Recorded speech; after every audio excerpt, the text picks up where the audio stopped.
Magandang tanghali po sa lahat. Luzon, Visayas, Mindanao, kung saan kayong dako ng mundo po, tayo nagbabalik dito sa aking munting channel po, Samuel Soriano TV 29, para mag-discuss ulit ng another coins. Ayan po.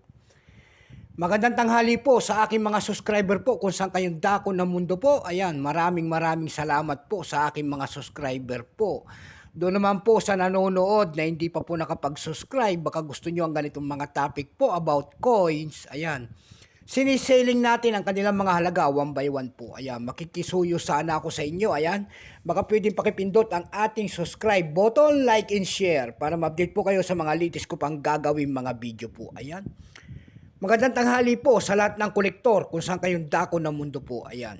Magandang tanghali rin po dyan sa aking partner. Dyan po sa Cervantes po. Ayan, yung aking partner dyan. Kumakain ka na dyan. Ayan po.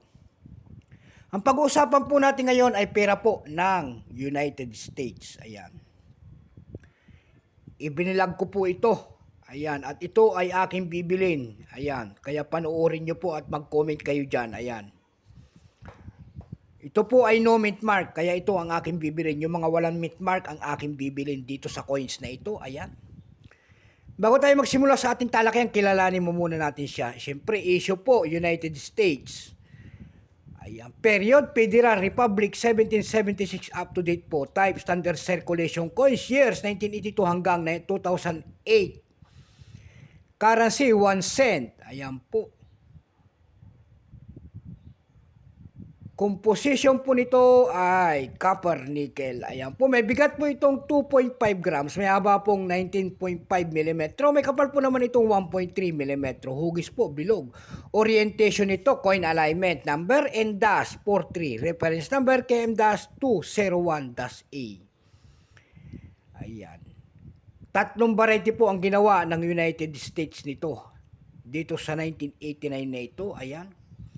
Pero itong aking 1989 po, ito po ay no mint mark. Kaya ito po ay ating tinignan kung magkano ang kanyang halaga.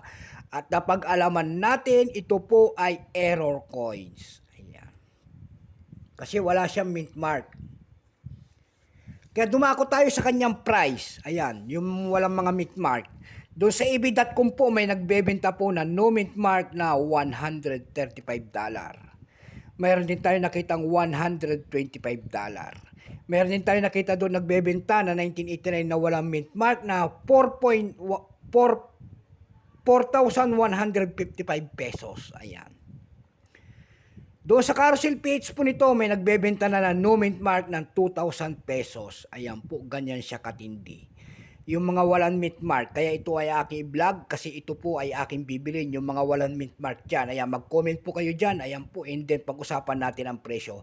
At magandang tanghali po sa lahat, Luzon, Visayas, Mindanao, kung saan kayong dako ng mundo po. Keep safe po sa lahat, and God bless.